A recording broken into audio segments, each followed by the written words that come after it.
이번에 25강 그리스도인입니다. 우리는 지난 4일 동안 1강에서 22강까지 하나님께서 온 우주 만물을 창조하시고 첫사람 아담에게 첫 언약을 주셨는데 사탄의 유혹에 넘어가 언약을 깨뜨렸다라는 말씀을 들었습니다. 언약을 깨뜨림으로 전 인류에 엄청난 문제가 시작이 되었습니다. 인간이 감당할 수도 해결할 수도 없는 영원한 죽음의 문제. 그럼에도 불구하고 사랑의 하나님은 인류를 버리지 않으시고 인류를 살리시기 위하여 예수 그리스도를 이 땅에 보내시겠다라고 약속하셨습니다. 구원자 예수님 이 땅에 오셔야만 하는 분명한 이유가 있었습니다. 오리라 말씀하신 그 예수 그리스도는 이 땅에 오셨고 이 땅에 오신 예수 그리스도는 성경대로 인류의 모든 죄악을 짊어지시고 십자가에 못 박혀 죽으시고 성경대로 부활하셨습니다. 우리는 내가 죽어야 할 죽음을 대신하여 죽어주신 예수 그리스도로 말미암아 하나님의 백성 그리스도인이 되었습니다. 어제까지 진행된 22강의 내용이 서론 본론이었다면 오늘 23강부터는 결론 부분에 해당합니다. 우리가 왜 이 자리에 있습니까? 예수를 그리스도라 고백하는 그리스도인은 어떻게 살아야 합니까? 예수를 그리스도라 고백하는 그리스도인은 무엇을 위해 목숨을 바쳐야 하는가? 남은 인생 무엇을 위해 불태워야 하는가에 결론을 내리는 시간입니다. 김영건 선교사님, 파일이 안 올라오고 있어요.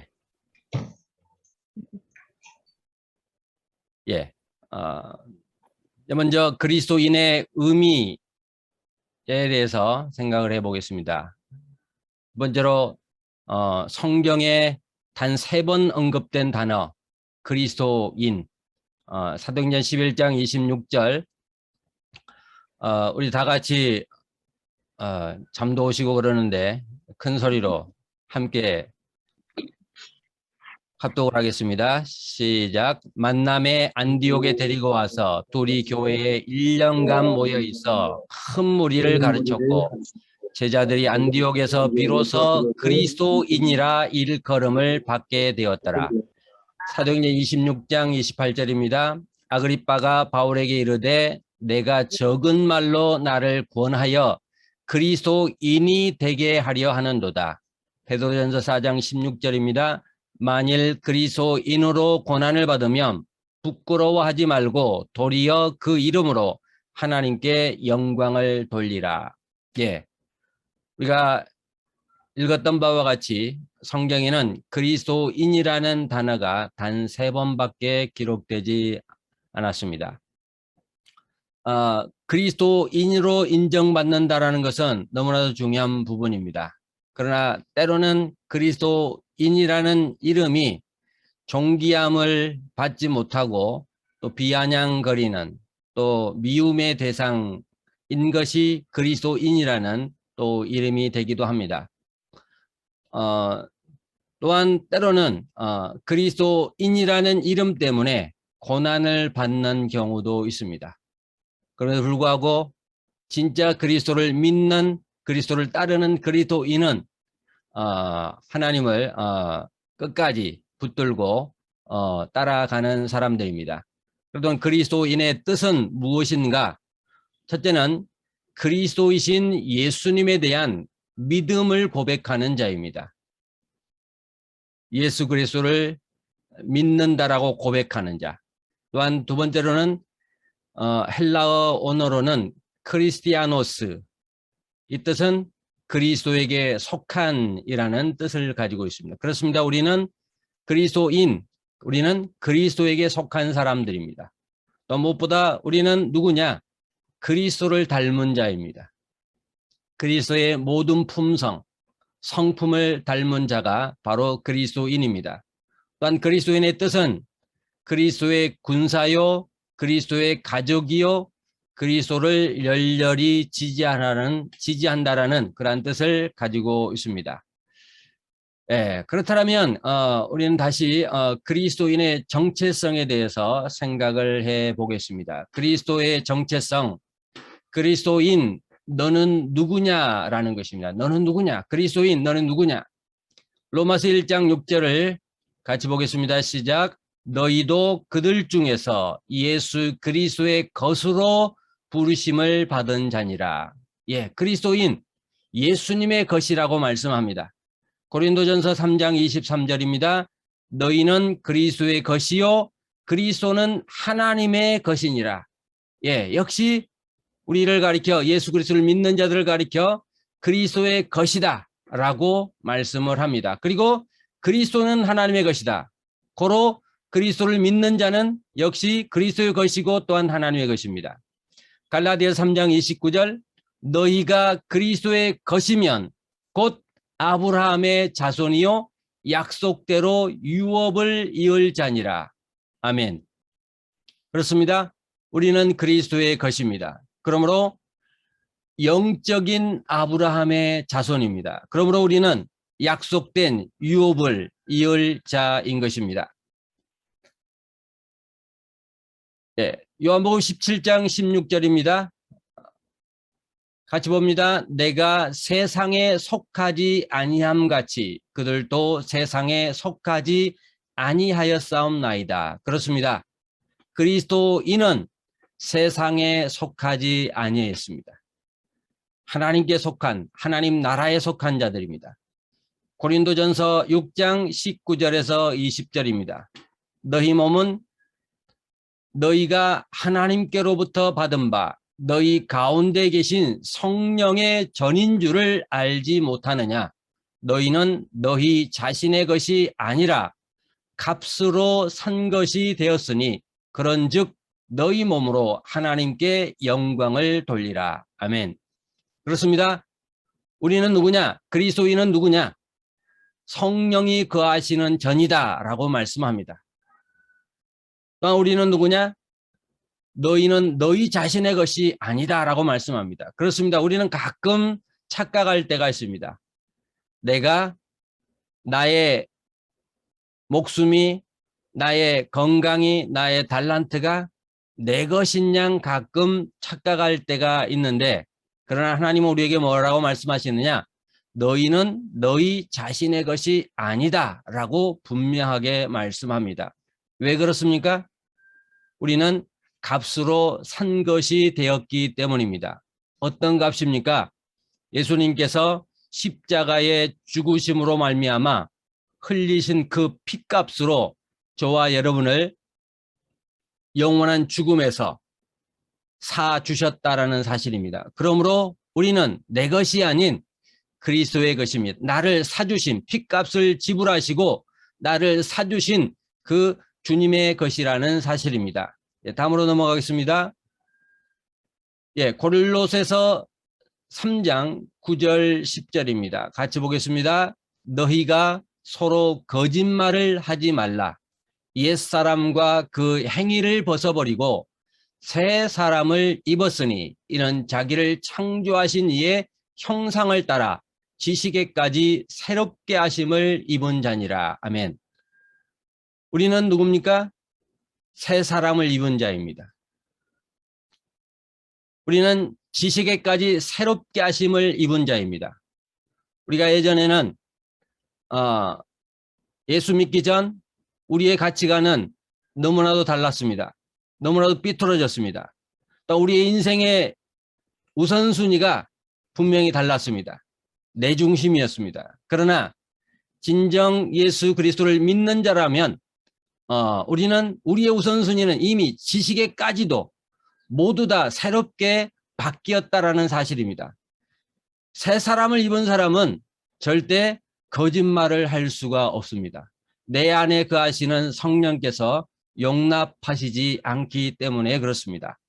베드로후서 1장 4절을 보겠습니다. 이로써 그 보배롭고 지극히 큰 약속을 우리에게 주사 이 약속으로 말미암아 너희가 정욕 때문에 세상에 썩어질 것을 피하여 신성한 성품에 참여하는 자가 되게 하려 하셨느니라. 그리스도인 우리에게는 신성한 성품에 참여하는 자가 되었습니다. 그리스도의 성품은 너무나도 중요합니다. 어떤 성품을 갖고 있느냐에 따라서 한 영혼이 예수 그리스도를 믿을 수도 있고 한 영혼이 영원한 지옥길로 가는 경우도 있습니다. 우리는 중요한 것은 우리는 이미 신성한 하나님의 성품을 갖고 있는 자라는 사실입니다. 골로새서 3장 3절입니다. 같이 봅니다. 이는 너희가 죽었고 너희 생명이 그리스도와 함께 하나님 안에 감추어졌습니다. 아멘. 그렇습니다. 우리는 죽었습니다. 우리의 허물과 죄로 말미암아 우리는 이미 죽었습니다. 우리의 영혼은 영원히 죽었습니다. 그런데 예수 그리스도의 은혜로 말미암아 우리는 새 생명을 얻었습니다. 우리의 생명은 그 누구도 빼앗아 갈 수가 없습니다. 왜 그렇습니까? 하나님 안에 감추어져 있기 때문에 그렇습니다. 하나님께서 철저하게 우리를 지키시고 보호하시고 감추어 주시는 하나님 때문에 그렇습니다. 그럼 우리는 얼마나 고귀한 그리스도인인지 알 수가 없습니다. 자, 요한일서 4장 15절입니다. 같이 봅니다. 누구든지 예수를 하나님의 아들이라 시인하면 하나님이 그의 안에 거하시고 그도 하나님 안에 거하느니라. 아멘. 그렇습니다. 우리는 이미 예수를 하나님의 아들이라 시인했습니다. 그러므로 우리는 그리스도인입니다. 그럼 우리는 하나님이 우리 안에 거하시고 또 우리도 하나님의 안에 거하는 놀라운 변화가 우리 가운데 일어났습니다. 자, 그렇다면 우리가 그리스도인이 되었습니다. 내 것이 아닌 그리스도의 것이 되었습니다. 신성한 성품을 가진 자입니다. 새 사람을 입었습니다. 그럼 우리는 어떻게 살아야 하는가라는 것입니다. 그리스도인의 삶입니다. 어떻게 살아야 하느냐? 그냥 남들과 똑같이 먹고 자고 입는 것에만 신경 쓰며 살아가야 할 것인가? 아니면 그리스도인으로서 그리스도인의 정체성을 가지고 이전의 삶과는 전혀 다른 삶을 살아가야 할 것인가? 이것은 우리에게 주어진 숙제입니다. 진짜 내가 그리스도인이라면 우리는 이전과는 전혀 다른 삶을 살아가야 한다는 사실입니다. 베드로전서 2장 21절입니다. 같이 보겠습니다. 이를 위하여 너희가 부르심을 받았으니 그리스도도 너희를 위하여 고난을 받으사 너희에게 본을 끼쳐 그 자취를 따라오게 하려 하셨느니라. 아멘. 하나님은 왜 우리를 부르셨습니까? 또한 예수님께서 우리를 위하여, 나를 위하여, 그리스도인을 위하여 고난을 받아주셨다라고 말씀합니다. 또한 예수님께서 가신 길이 어떤 길인지 우리는 너무나도 잘 알고 있습니다. 예수님께서 이미 보여주셨습니다. 우리에게 본을 끼쳐주셨습니다. 우리가 하나님의 부르심을 받은 자인데 우리는 어떻게 살아야 하느냐? 바로 예수님께서 가셨던 그 발자취를 따라가는 것, 바로 우리 그리스도인들이 살아가야 할 삶의 방향인 것입니다. 갈라디아 3장 11절입니다. 같이 봅니다. 또 하나님 앞에서 아무도 율법으로 말미암아 의롭게 되지 못할 것이 분명하니 이는 의인은 믿음으로 살리라 하였습니다. 아멘. 그렇습니다. 믿는 자의 우선순위는 무엇입니까? 우리의 삶 가운데는 많은 문제들이 있습니다. 물질의 문제가 있습니다. 질병의 문제도 있습니다. 이 문제를 어떻게 해결해야 하느냐? 그것은 바로 역시 우리의 숙제이기도 합니다. 마태복음 6장 33절을 우리는 알고 있습니다. 너희는 먼저 그의 나라와 그의 의를 구하라. 그리하면 이 모든 것을 너에게 더하여 주신다라고 말씀합니다. 끊임없이 찾아오는 문제. 그런데 이 문제에 집중하게 되면 우리가 놓칠 수 있는 것이 있습니다. 너무나 소중한 진리의 말씀의 원리를 놓치게 됩니다. 너희는 먼저 그의 나라와 그의 의를 구하라. 우리가 하나님 나라와 하나님의 의를 위하여 삶의 초점을 맞추어 살아갈 때에 우리가 안고 있는 모든 문제는 하나님이 해결해 주신다라고 분명하게 말씀합니다. 그러므로 우리가 누구입니까? 의인입니다. 내가 죄가 없어서 의인이 아니라 내가 예수 그리스도를 믿음으로 말미암아 우리는 의인이 되었습니다. 의인은 믿음으로 살아야 하는 것입니다. 누구를 믿는 것입니까? 살아계신 하나님을 믿는 것입니다. 그분은 전능하십니다. 모든 것을 가지고 계십니다. 우리의 모든 문제를 해결해 줄 수 있는 분, 그분이 하나님이십니다. 바로 그분을 믿는 것입니다. 또한 하나님의 말씀을 믿는 것입니다. 우리가 하나님의 나라에 초점을 맞추어 살 때 나머지 모든 부분은, 모든 문제는 하나님께서 해결해 주신다라고 분명하게 말씀합니다. 이어서 보겠습니다. 에베소서 4장 12절 13절입니다. 같이 보겠습니다. 이는 성도를 온전하게 하여 봉사의 일을 하게 하며 그리스도의 몸을 세우려 하심이라. 우리가 다 하나님의 아들을 믿는 것과 아는 일에 하나가 되어 온전한 사람을 이루어 그리스도의 장성한 분량이 충만한 데까지 이르리니. 아멘. 우리는 그리스도인은 어떤 삶을 살아가야 하느냐? 바로 성도를 온전하게 해야 하는 것입니다. 또한 성도를 위한 봉사가 있어야 합니다. 또한 그리스도의 몸을 세우는 것, 바로 그리스도인이 해야 될 일입니다. 그리스도의 몸이 누구입니까? 바로 예수 그리스도를 믿는 모든 사람들이 그리스도의 몸이죠. 바로 그들을 하나님의 사람으로 세워나가는 것 역시 그리스도인의 삶이다라고 분명하게 말씀합니다. 또한 우리는 그리스도의 장성한 분량이 충만한 데까지 자라가야 한다라는 사실입니다. 역시 이것 또한 우리가 그리스도인이 살아야 할 삶의 목표인 것입니다. 로마서 14장 8절입니다. 같이 봅니다. 너무나도 중요한 말씀이어서 천천히 같이 읽겠습니다. 시작. 우리가 살아도 주를 위하여 살고 죽어도 주를 위하여 죽나니 그러므로 사나 죽으나 우리가 주의 것이로다. 그렇습니다. 우리는 그리스도의 것입니다. 그러므로 우리의 목숨은 내 것이 아닌 주님의 것입니다. 그러므로 우리가 살아도 주를 위하여 살아야 하고 우리가 죽어도 주를 위하여 죽는 것, 그래서 우리가 그리스도인이 마땅히 당연히 살아가야 할 삶의 모습인 것입니다. 고린도후서 5장 15절입니다. 그가 모든 사람을 대신하여, 같이 보겠습니다. 그가 모든 사람을 대신하여 죽으심은 살아있는 자들로 하여금 다시는 그들 자신을 위하여 살지 않고 오직 그들을 대신하여 죽었다가 다시 살아나신 이를 위하여 살게 하려 함이라. 아멘.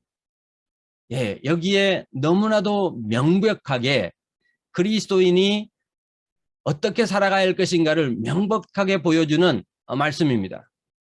그가 모든 사람을 대신하여 죽으심은, 그렇습니다. 예수님께서 우리의 죄를 위하여 죽어 주셨습니다. 내가 죽어야 할 죽음을 대신하여 예수님께서 대신하여 십자가에 못 박혀 죽어 주셨습니다. 왜 죽어 주셨느냐? 뒤에 답이 나와 있습니다. 살아있는 자들로 하여금 다시는 그들 자신을 위하여 살지 않고, 그렇습니다. 우리가 물론 주를 위하여 산다고 살았지만 냉철하게 우리의 삶을 돌아보면 여전히 부족한 것이 참으로 많은 것이 우리의 삶의 모습입니다. 오직 그들을 대신하여 죽었다가 다시 살아나신 이를 위하여 살게 하려 함이라. 예수님의 죽으심이 헛되지 않기 위해서는 우리의 삶이 달라져야 할 것입니다. 우리의 삶의 목표는 바로 나를 대신하여 죽어주신 예수 그리스도를 위하여 사는 것, 바로 예수님께서 우리를 위하여 대신 죽어주신 이유입니다. 마태복음 16장 24절입니다. 같이 봅니다. 이에 예수께서 제자들에게 이르시되 누구든지 나를 따라오려거든 자기를 부인하고 자기 십자가를 지고 나를 따를 것이니라. 아멘.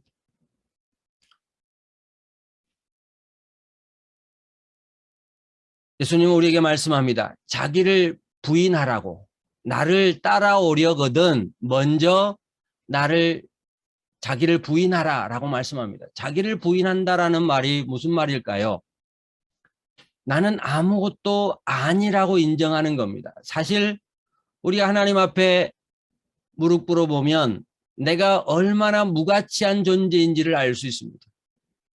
여러분, 우리의 생각은 온통 죄악으로 가득 차 있습니다. 이미 허물과 죄로 죽었던 자입니다. 그런 우리를 살려주셨습니다. 죄인을 대신하여 십자가에 못 박혀 죽어주셨습니다. 우리는 무가치한 자입니다. 자기를 부인하는 것, 그렇습니다. 나는 아무것도 아니라고 인정하는 것입니다. 나는 은혜로 사는 자, 하나님의 은혜로 사는 자라고 고백하는 것입니다. 은혜 아니면 살아갈 수 없는 자라고 고백하며 사는 것, 이것이 곧 자기를 부인하는 것입니다. 또한 중요한 것 한 가지는 예수님을 따르기 위해서 우리가 어떻게 해야 하느냐? 자기 십자가를 지고 나를 따르라고 말씀합니다. 자기 십자가. 그렇습니다.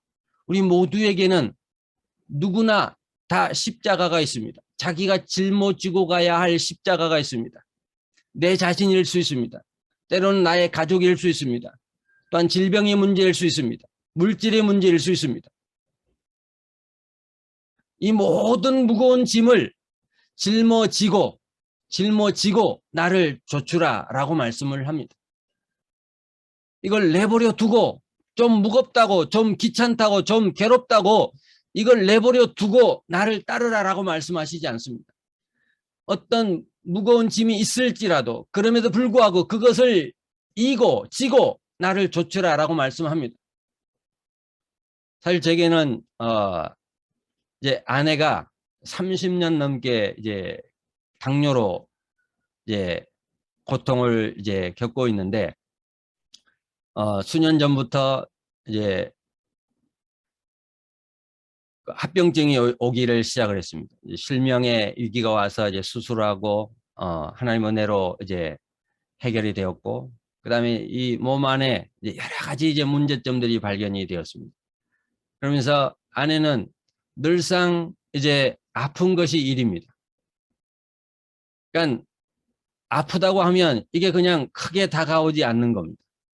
저나 애들도 마찬가지입니다. 이번 일도 엄청난 큰 사고인데, 큰 일인데 이게 그냥 너무 크게 다가오지 않는 겁니다. 그냥 일상적인 일이었기 때문입니다. 이게 제게는 어떤 부분에서는 십자가입니다. 그럼에도 불구하고 이것을 지고 주님을 쫓아가야 하는 것입니다. 아내가 지금 이제 14일, 15일째 지금 이제 병원에 있는데, 사실은 이제 15일 동안 4번의 세미나 일정이 있었습니다. 가장 위급했을 때, 가장 힘들었을 때가 지지난 월 화요일이었는데, 화요일 날 세미나 일정이 있었습니다. 근데 포기할 수가 없었습니다. 왜냐하면 한 달에 한 번 만나는 현지 목회자들과의 약속이었기 때문이었습니다. 그 다음도 약속이 있었습니다. 역시 한 달에 한 번 만나는 약속이었습니다. 마지막 마무리해야 할 이제 너무나 중요한 시간이었기 때문에 뒤로 미룰 수가 없었습니다. 그러니까 이 기간 동안 4번의 세미나가 있었는데 포기할 수가 없는 겁니다. 이거를 놓고 그러니까 아내 곁에 붙어 있으면 좋겠지만 모든 사람들은 어쩌면 욕을 할 수 있습니다. 미친 짓 아니냐고. 그러나 제게 우선순위는 이것이기 때문에 제가 옆에 있는다고 해서 뭐 더 나아지는 것은 아니니까. 의사가 있고 사랑하는 세 딸이 저보다 열심히 더 간호를 해주니 저는 믿고 제 일을 한 것입니다. 그렇습니다. 이것들 외에 우리는 수많은 십자가가 있습니다. 이걸 놓고 던져버리고 주님을 따라갈 수 없습니다. 지고 가는 것입니다. 로마서 12장 1절 2절입니다. 그러므로 형제들아, 같이 보겠습니다. 그러므로 형제들아, 내가 하나님의 모든 자비하심으로 너희를 권하노니 너희 몸을 하나님이 기뻐하시는 거룩한 산 제물로 드리라. 이는 너희가 드릴 영적 예배니라. 너희는 이 세대를 본받지 말고 오직 마음을 새롭게 함으로 변화를 받아 하나님의 선하시고 기뻐하시고 온전하신 뜻이 무엇인지 분별하도록 하라. 아멘. 그렇습니다. 우리는 죽는 그 시간까지 하나님 앞에 드려지는 삶의 예배가 있어야 합니다. 하나님이 받으시는 삶의 예배, 어떤 모양으로든 하나님이 받으시는 삶의 예배가 되어야 할 것입니다. 우리는 이 세대를 본받지 말아야 합니다. 또 우리의 마음은 새롭게 함으로 변화를 받아야 합니다. 이미 받았습니다. 하나님이 선하시고 기뻐하시고 온전한 뜻이 무엇인지 분별하도록 하라. 여러분, 하나님의 선하신 뜻이 무엇일까요? 하나님이 기뻐하시고 온전한 뜻이 무엇일까요? 이미 우리는 분별했습니다. 우리는 알고 있습니다. 무엇을 위해 살아야 했는지 우리는 너무나도 잘 알고 있습니다. 바로 하나님께서 가장 열망하시는 일은 바로 한 영혼 구원, 세계복음화인 것입니다. 우리는 이미 알았습니다. 알고 있습니다. 그러면 이제는 살아가야 하는 것, 우리에게 남겨진 숙제입니다. 여러분은 예수님이 그리스도이심을 믿습니까? 그렇다면 우리는 그리스도의 것입니다. 나의 물질도, 나의 건강도, 나의 달란트도, 나의 목숨도 내 것이 아닌 그리스도의 것입니다. 이 고백이 진실이라면 우리의 남은 생에는 나를 위하여 십자가에 못 박혀 죽으신 예수 그리스도, 너희는 가서 모든 민족으로 제자를 삼으라는 주님의 명령에 순종해야 합니다. 그리고 예수님이 가셨던 그 발자취를 고난의 길, 가시밭길, 좁은 길, 애로운 길, 쓸쓸한 길, 혼자 가셔야만 했던 그 길, 바로 그 길을 우리도 잠잠히 따라가야 합니다. 애로워도 슬퍼도 고난이어도 남들이 가지 않는 좁은 길이라 할지라도 가시밭길이라 할지라도 우리는 가야만 합니다. 죽어도 주를 위해 죽고 살아도 주를 위해 살아야 합니다. 우리가 살아야 할 이유가 있다면 그것은 바로 나를 대신하여 죽어주신, 내가 죽어야 할 죽음을 대신하여 죽어주신 예수 그리스도 때문입니다. 주님을 따르는 길에 내가 지고 가야 할 십자가가 있을 수 있습니다. 물질의 문제, 건강의 문제, 자녀의 문제가 십자가일 수 있습니다. 이것이 문제입니까? 문제로 보면 문제이지만 이 모든 문제를 예수님께서 끝냈다라고 믿으면 절대로 문제가 문제로 보이지 않습니다. 정말 그렇습니다. 문제가 문제로 보이면 이건 큰일입니다. 그러나 문제가 문제로 보이지 않아야 합니다. 예수님의 관심은 인류 구원에 있습니다. 모든 사람이 회개하고 돌아오는 것, 이것이 진짜 예수님의 마음이십니다. 하나님의 선하시고 온전한 뜻이 무엇입니까? 바로 그것은 저는 세계 복음화라고 생각을 합니다. 왜 복음 가득한 교회에 조성우 목사님은 몇십 명 되지도 않는 선교사들 위해 동역자와 또한 교육자분들을 총동원해서 이런 시간을 갖고 계실까요? 주님이 찾으시는 한 사람을 찾기 위해서라고 생각을 합니다. 주님이 찾으시는 한 사람, 세계 복음화를 위해 헌신할 한 사람을 찾기 위해서입니다. 우리는 사도 바울 한 사람의 영향력이 얼마나 대단했는지 알 수 있습니다. 제2의 바울, 제2의 조성욱 목사님과 같은 주인공이 바로 저와 여러분이 되기를 예수님의 이름으로 축원합니다. 할렐루야.